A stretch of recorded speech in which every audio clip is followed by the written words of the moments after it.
Earlier this year, doctors urged 5 young women, who are all related, to have a double mastectomy to prevent the breast cancer which has blighted their family. Today, the 5 cousins from Carluke in Lanarkshire are in various stages of surgery. 32-year-old mum of 2, Amanda Stewart, is preparing for her operation tomorrow and has been speaking to Garen Greenshields about how she feels. This mother of 2 will undergo a double mastectomy tomorrow. Her younger sister has already gone through the operation. Their cousins, Laura and Yvonne, will shortly begin reconstructive surgery, and Suzanne is being assessed for her suitability for the same procedure. None of them carries the BRCA1 or 2 gene, which sharply increases the risk of breast cancer. But they were told their family history means the chances of them developing the disease is as high as 1 in 3. What our surgeon says to us, she says, if you're given 2 aeroplanes in a runway, one's got a 97% chance of crashing, one's got a 5%, which one are you going to go on? I know what one we've jumped on. Exactly. So we're really, really lucky that we've been given this opportunity, and the mums have to an extent our mums kind of says, no, you're doing it. Sisters Yvonne and Laura lost their mum Catherine to breast cancer. The disease also claimed Josephine Murray, an aunt to all 5 cousins. Amanda and Catherine's mum and Suzanne's mum have also been treated for the disease. People might think that, oh, you're too young and things, but my auntie had cancer when she was 30, so if I do it now, then I'm cutting that, and I'm doing it for her, and I'm in her memory that I've done it to save my life, and I'm not waiting till I'm 30 odd, and I'm doing it before obviously it comes to me. So from the outset, Amanda has been open about her experience. At one point, she threw a party to say goodbye to her breasts. The 5 cousins hope the tissue they're donating to research might lead one day to a cure. Karen Greenshields, STV News, Carluke.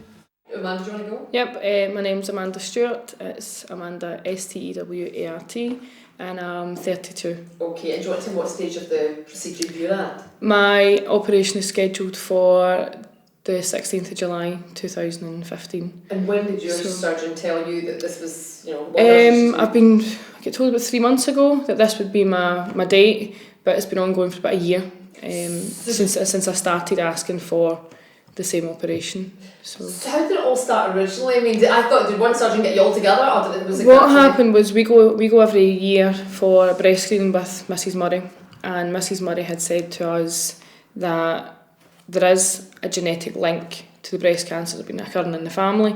So what happened was she then sent certain members of the family to the genetics testing unit, and they checked to see if we had a similarity, if there was anything at all through that kind of crossed over that could possibly be linked.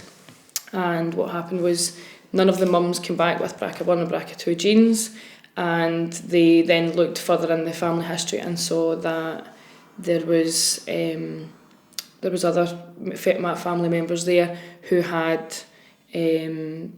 breast cancer, including one of the male uncles. So they said, look, this family history is really full of breast cancer. We want then to eradicate it at the first point. So what they says to us was, this is an option. Don't feel under pressure. If you don't want to get it done, it's absolutely fine. If you do want to get it done, we'll talk through the next kind of proceedings then, basically. So what happened was myself and Catherine were going every year when it was kind of September time to see Mrs. Murray, and she would say that the next step would be to have the kind of the physical examination, MRIs, psychologist, mammograms and stuff like that. And then what happened was, if we decided that we wanted to have the operation, then we would then go to speak to Mrs. Murray. She would then start the ball rolling, and that's kind of the stage I was at last September. So I had said to her, look, I want to go and have the operation, and then she then forwarded me on my details on a psychologist, who that was the kind of next protocol. So so let's get your name and how you spell it, please. Yeah, it's Catherine, and it's Kweney, and I'm 29, 30 next month, and I had my operation done the 4th of March. And what's your first name? How do you spell it? It's Catherne. And the same surname? Kweney, Kweney. Right, just I've got it on tape, that's good. Alright, sorry. Okay. So, any any one of you answer, I don't mind who answers, I'll just put the question to you, both answer one after another, whatever you want, but you know, you told me there that you didn't possess the BRCA gene. Why did you feel, nevertheless, that you would undergo the surgery?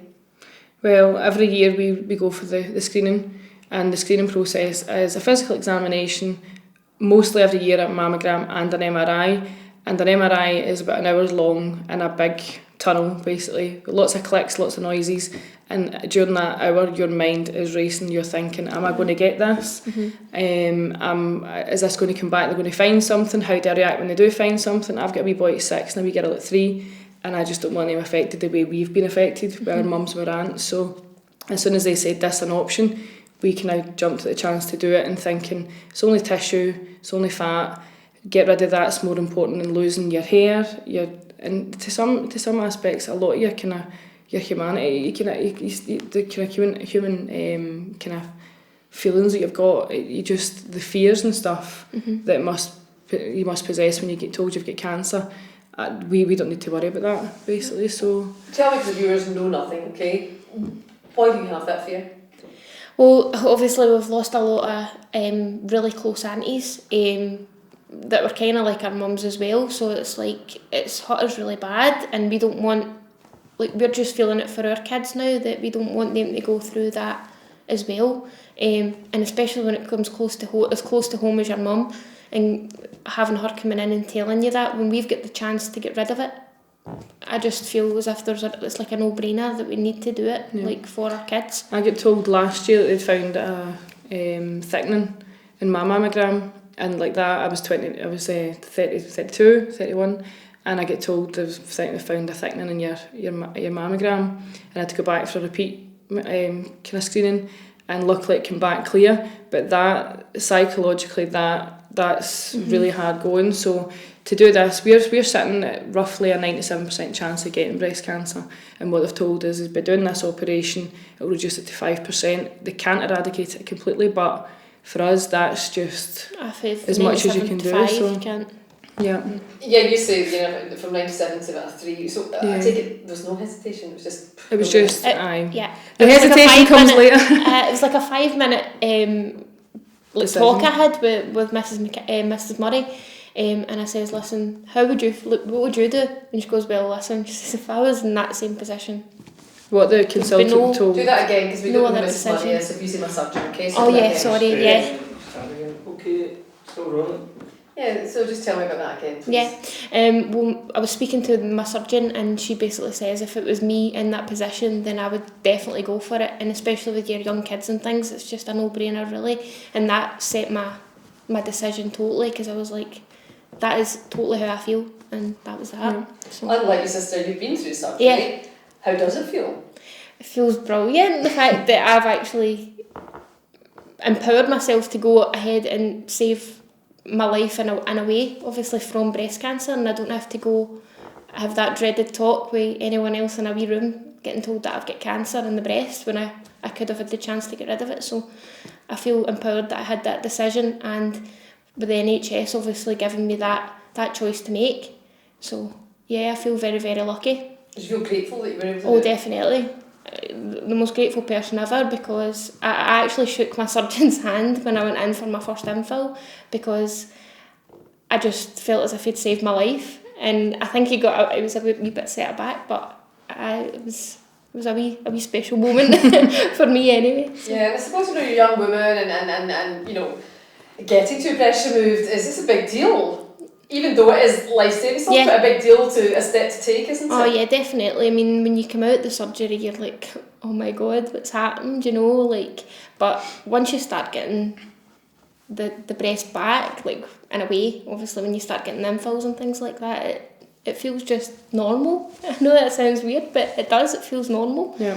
There are 5 of you, 5 women, all roughly in the same age group, related, doing the same thing. Do you give each other support? Yeah, definitely. I think when we first made the decision, the other 2 cousins came back and says, look, you're doing the right thing. They'd already had it done, and they says, look, you're doing the right thing. It was like a weight lift off our shoulders. We don't have to worry. You're not constantly checking yourself in the shower every morning anymore. If there's anything there, you're going to actually see it. Yeah. And then our other cousin who's not been through it yet, she's got a few health issues just now. and we're there for her, and like that, Catherine's there for me. So we've kind of tried to put a wee bit of positive spin on it. We're all kind of getting, it's kind of brought us a wee bit closer. We were close anyway, but it's kind of brought us closer again. And it's good because you can see different stages. The first cousin got done about a year and a half ago, then another one was about a year ago, then yourself, and then it's coming to me, and then we've got our other cousins still go through it. So you've got kind of different stages, and that's why we want to get it out there with the different Facebook pages, different things like that, because we want to support other people who may be going through this themselves. They might be the first in their family who's actually been told this is an option. You don't have BRCA1, BRCA2, but you could possibly have something else. And they're then facing that decision and they don't know where to turn. I looked on the internet to try and find things, and I could find nothing in the UK. It was all in America. And it was people openly speaking about it in America, talking about feelings, talking about the stuff that surgeons can't tell you. They don't know how you're going to feel. They only know what the outcome could be, the possibilities. It could look like this, could look like that. And they tell you, don't look on the internet, you'll see the horror stories. But I don't want to be a horror story. I want to be an open book for to tell people, this is how I feel. This is my bare bones of how I'm scared, how I'm nervous, how I'm feeling positive, what I've done to feel positive. As I say, I've had the wee nights out for to put a positive spin on it. We've had nights in the house. We've had a photo shoot done, because I want to remember as many good things about what the good things about why I'm choosing to do this operation, and then share the experience and tell other people, look, it's not as scary as you think it might be. So yeah, you had a night out to celebrate. It was a goodbye to your breast night, and also you've had various nights at home. Yeah. Why is that necessary? Why do you feel you have to do that? Well, I think it's kind of it's sending a wee bit of yourself away. It's kind of like a grieving process, I thought it to be, but I don't want it to be a sad time. I want it to be, well, how can we make this as positive as possible? How can we get all the girls together to get other people out there to support you, to raise awareness of it, and just to have a wee bit, it's letting a part of your body go, but it's doing it in a positive way. And I think the fact that we don't have cancer, we don't have a specific gene, that we're able to have that positive outlook that a lot of people may not be able to have. But I have heard other people who have had cancer that do a very similar thing, and I just thought it's a way of putting a positive on it all. So try to get everybody together and have a good wee night on it. So. Catherine, how do the older ladies in the family feel that the younger generation have this operation that they perhaps weren't offered? Yeah, well, we'd spoke to my aunties and my mum, and they said if we were given that choice back, like to your age, then we would have done it as well. And obviously I'm the youngest out of them to get it done. And people might think that, oh, you're too young and things, but my auntie had cancer when she was 30, so if I do it now, then I'm cutting that, and I'm doing it for her, and I'm in her memory that I've done it to save my life, and I'm not waiting till I'm 30 odd, and I'm doing it before obviously it comes to me. So I can say that inherited breast cancer comes to the next generation at a younger age. Yeah. So that is, because they said if we were given that choice, we'd have took it in a heartbeat. What our surgeon says to us, one of the cousins, she says, if you're given 2 aeroplanes in a runway, one's got a 97% chance of crashing, one's got a 5%, which one are you going to go on? I know one we've jumped on. Exactly. So we're really, really lucky that we've been given this opportunity, and the mums have to an extent our mums kind of says, no, you're doing it. so we've not really done an option. Our mum's kind of like that though, where she's kind of bare bonesy stuff, and it's just you're doing it, and it's good because she's there to kind of support us, and it's gave us a better understanding of what they've went through as well. Mm-hmm. Ours is a bit easier decision than theirs obviously has been. They've been forced into doing it. So what about the males in the family? Your dads, your brothers, your husbands, your partners? Oh, they're totally behind us. Yeah. My partner just thinks it's like, he puts a wee positive spin on it the other day, like obviously when I'm wearing my wee tops, and he's like, oh, I quite like them out like that, you know, because I'm not used to wearing wee things like this, but he's been totally behind us. And my dad just kind of gets on with it really. My dad's quite emotional though. Aye. So it's hard for him to see his wife going through what she has, and then his 2 daughters. So but I think he would rather see us going through this operation than see us going through losing our hair and everything else. But I've got my husband's 7 years we've been married, and what he says it's only tissue. It's not changing who you are. It's just a physical thing, and we all put weight on. We all lose weight. This is just us getting newbies. What about, we talked about the older generation and their attitude. What about the younger generation? What about your daughters?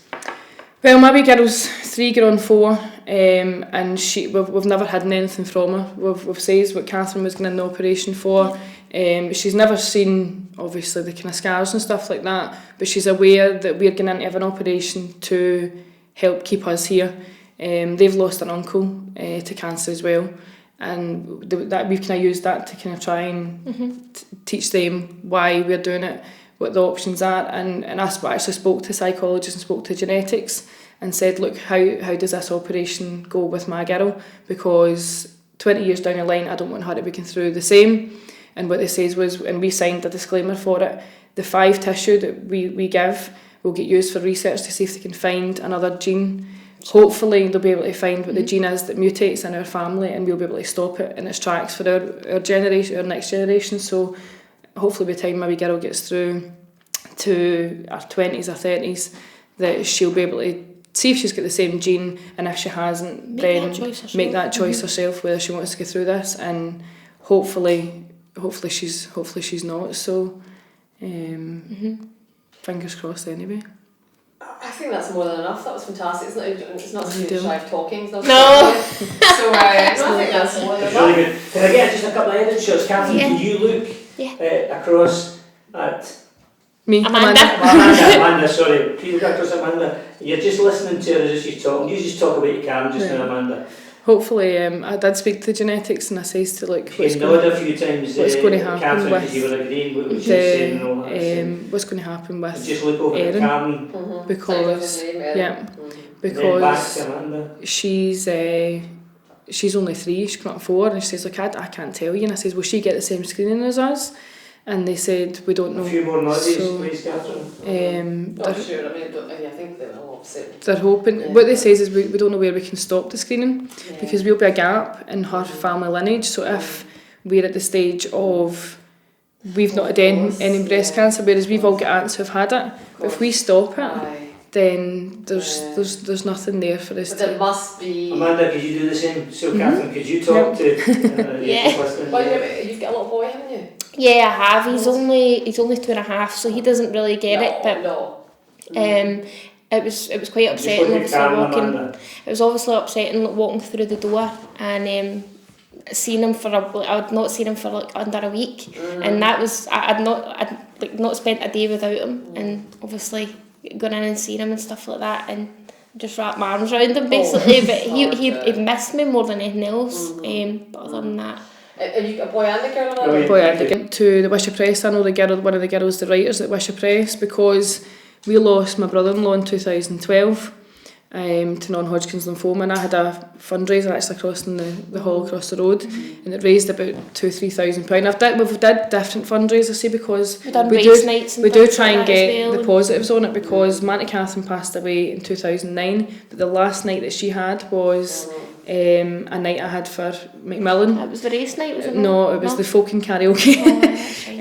We had a wee night, and it raised nearly £3,000, and I remember saying to me, I'm really proud of you, and it was the last night she ever went to. So after that we kind of pushed ourselves into different things. We did Millport, a run round Millport, the bike cycle round Millport.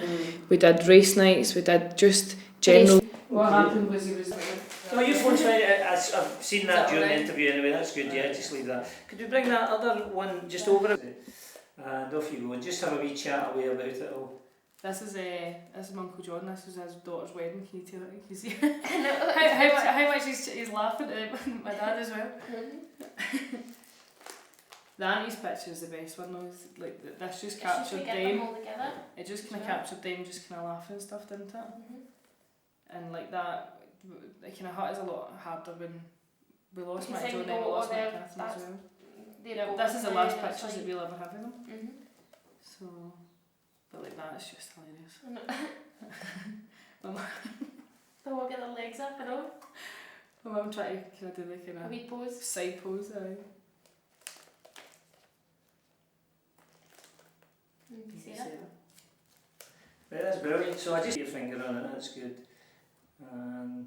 Take your hand away and put it back in again. Just point to him, that's great. Lovely. And the next one was your dad, was it? Yeah. Can you bring that over nearer me a wee bit? And just, it's just because I get so much like, can you tip it up a wee bit, let the page come up a wee touch? No, just get reflections rolling that. And Okay, if we can go to your aunties and your mums, and was that the last one, wasn't it? Yeah.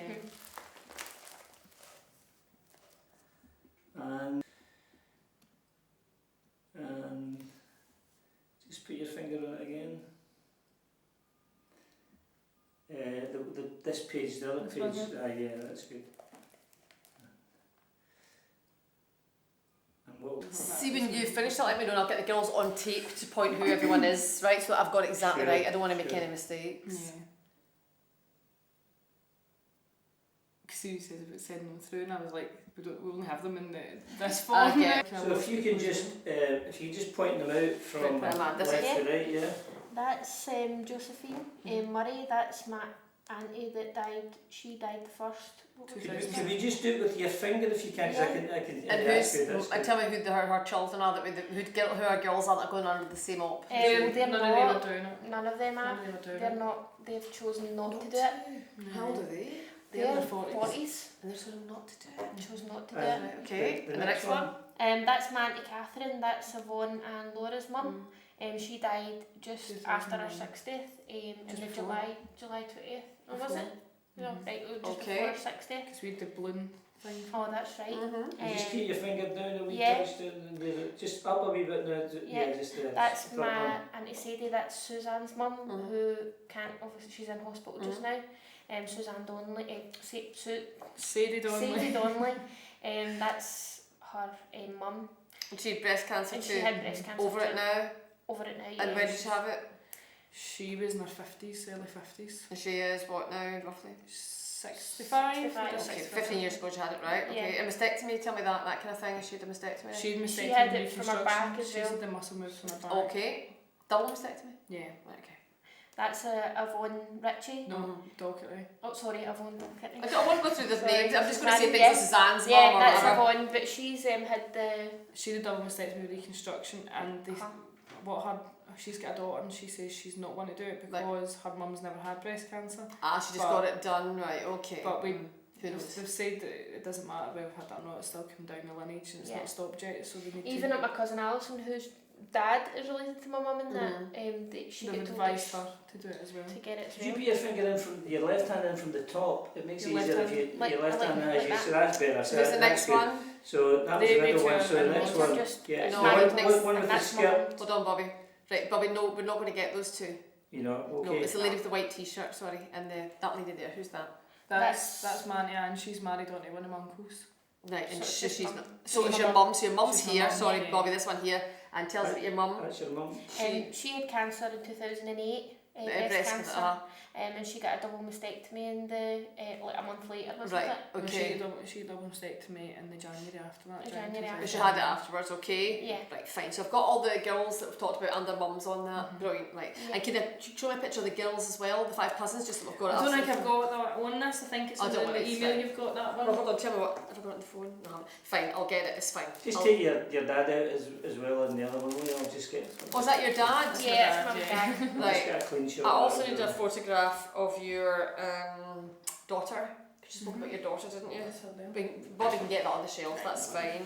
And that's my wee boy there as well. Oh, Callan. what's his name? Callan. Callan. Which is one instance that your mum had breast cancer, but surely the fact that you had your breast removed. If she doesn't get it through the NHS, we're going to send her private anyway. That's what my husband and I have decided that So the boys as well, because there was a boy in our family that Yeah. had breast there's cancer. a male in the family as well. So I said Of to them, course. like, she's like, just get them to check themselves. Of course. Right, okay. Of course, sorry, I knew that was Amanda, sorry, I was just wanting to make sure I knew which one. I'm going to shut that down so I know. I hate these things, you hate getting things wrong, people get really upset. Suzanne is in mid of 2 sisters. Just look slightly over at Catherine for a minute.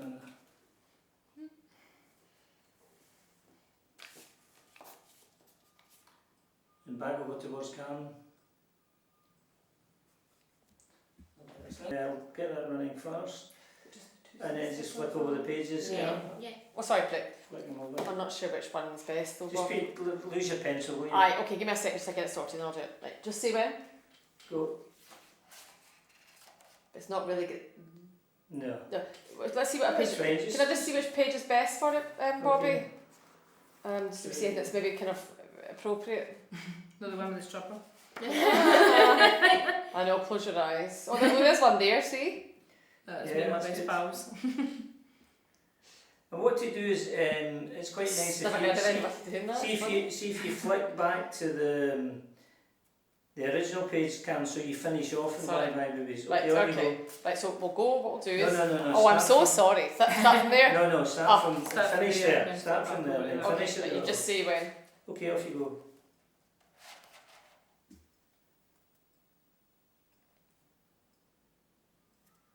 Okay, that's good. That's great. It's all sorted, that's good. So the lady cousins, I'll say call them lady cousins, they didn't opt to go for it. It's funny, isn't it? Are they supporting you though, with what you're doing?